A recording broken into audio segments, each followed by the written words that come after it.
तो आज हम बहुपद के अंतिम टॉपिक पर जाएंगे और उसका अध्ययन करेंगे और वह टॉपिक है बहुपदों के गुणनखंड।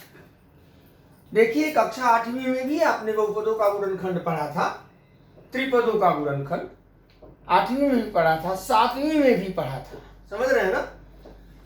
यहाँ पे आपको कुछ ऐसे भी गुणनखंड करने पड़ेंगे कि जो बहुपद देखने में वर्गीय बहुपद नहीं होंगे। आप अभी तक वर्गीय बहुपद क्या होता है, जिस बहुपद का घात 2 हो, तो उसका आपने 7वीं 8वीं में सीखा है।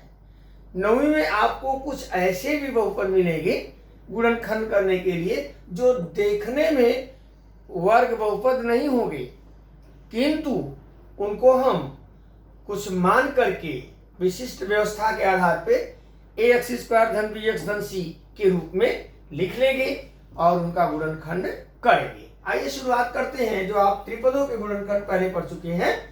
प्रश्न संग्रह 3.6 प्रश्न 1, 2x स्क्वायर धन x ऋण 1। याद करिए 8वीं आप क्या करते थे, a का c में गुणा करते थे, तो 2 गुणे ऋण 1 बराबर होता है ऋण 2।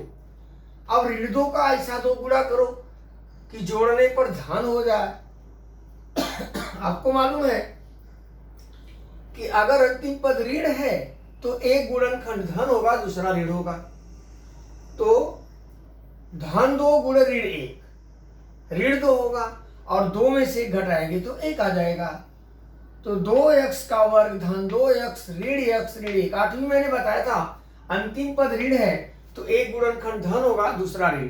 अब धन कौन सा होगा, ऋण कौन सा होगा, इसके लिए अगर बीच का धन है तो बड़ी संख्या धन लिखेंगे। तो 2x स्क्वायर धन 2x ऋण x ऋण 1। अब यहाँ आपका वही 2 समूह मिला, 2x कॉमन लिया तो x यहाँ से बचेगा, 2x स्क्वायर कॉमन लेना मतलब भाग देना, 2x स्क्वायर में 2x की भाग देंगे, x बचेगा धन, 2x से 2x कटेगा 1। अब ऋण 1 कॉमन लेंगे तो यह दोनों कोष्टक के अंदर धन हो जाएगा और कोष्टक के अंदर दोनों में समान आना चाहिए। तो लास्ट में बराबर x धन 1, दूसरे कोष्टक में 2x ऋण 1 उत्तर। दूसरा आप करेंगे स्वयं। तीसरा देखिए 12x का वर्ग धन 61x धन 77। अभी थोड़ा बड़ा लग रहा है आपको, तो यहाँ देखिए आप 12 गुणे 77 बराबर 4 गुणे 3 गुणे 7 गुणे 11। देखिए बच्चों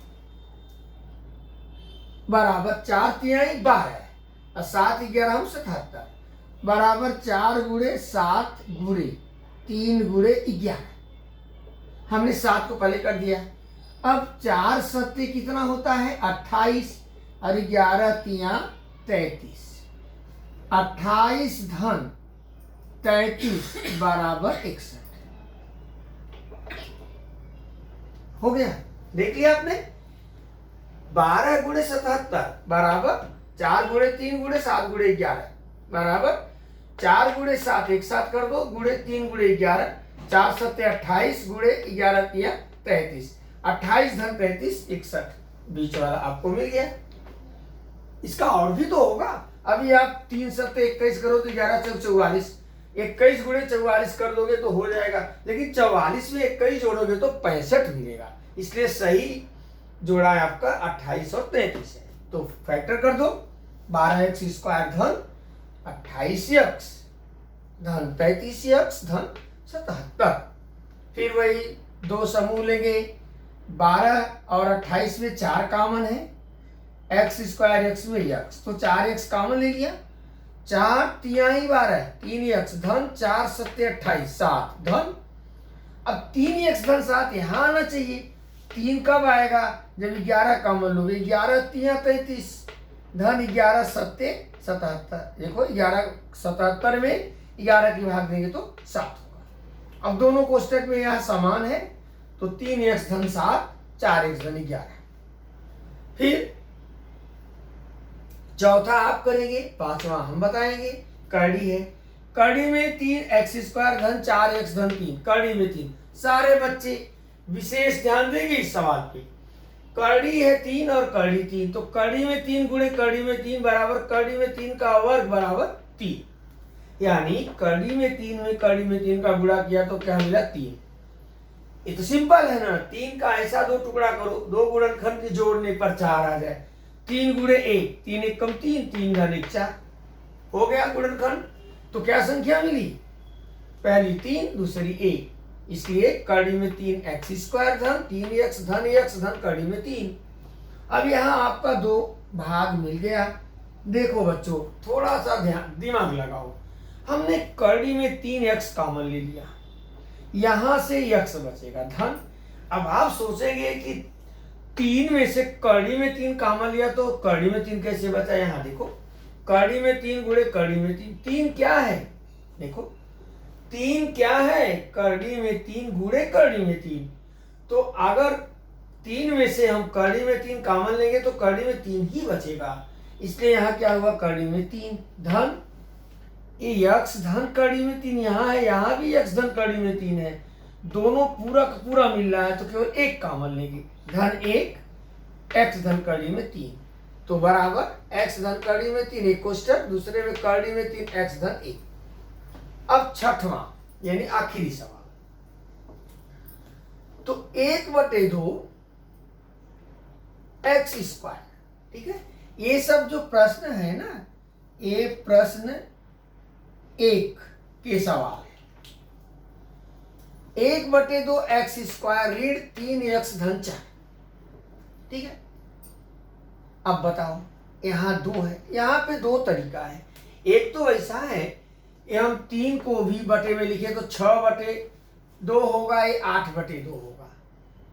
दूसरा तरीका आपने अभी तक क्या सीखा है कि 81 में गुणा, हम वही करेंगे। 1/2 गुणे 4 बराबर 2।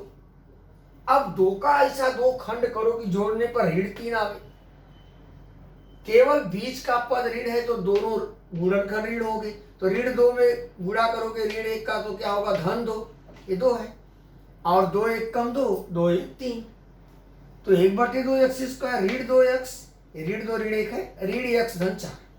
अब यहाँ आपको एक बात फिर समझा देते हैं, 1/2 एक्स कॉमन लोगे। अब आप सोचोगे 1/2 एक्स क्यों कॉमन लिया, अरे भाई 1/2 एक्स कॉमन लोगे तो यहाँ से तो एक्स बचेगा, ऋण यहाँ क्या है 2, कॉमन लेना मतलब भाग देना। अब 2 में 1/2 की भाग देंगे, यहाँ देखो 2 भागे 1/2 बराबर 2 गुणे 2/1 बराबर 4। तो जब भी आपने 2 में 1/2 की भाग दिया तो क्या मिला 4, तो कोष्टक में x ऋण 4। अभी देखो यहाँ भी x ऋण x धन 4 है, ऋण 1 कॉमन लोगे तो साइन चेंज x ऋण 4। अब x ऋण 4 यहाँ भी है यहाँ भी है, तो बराबर x ऋण 4, और दूसरे कोष्टक में 1/2 x ऋण 1, उत्तर हो गया, ठीक है। प्रश्न 2 का पहला, अब आ गया आपको, देखिए ये 4 घात का, x का वर्ग ऋण x का होल वर्ग ऋण 8 कोष्टक में एक्स स्क्वायर ऋण एक्स धन 12।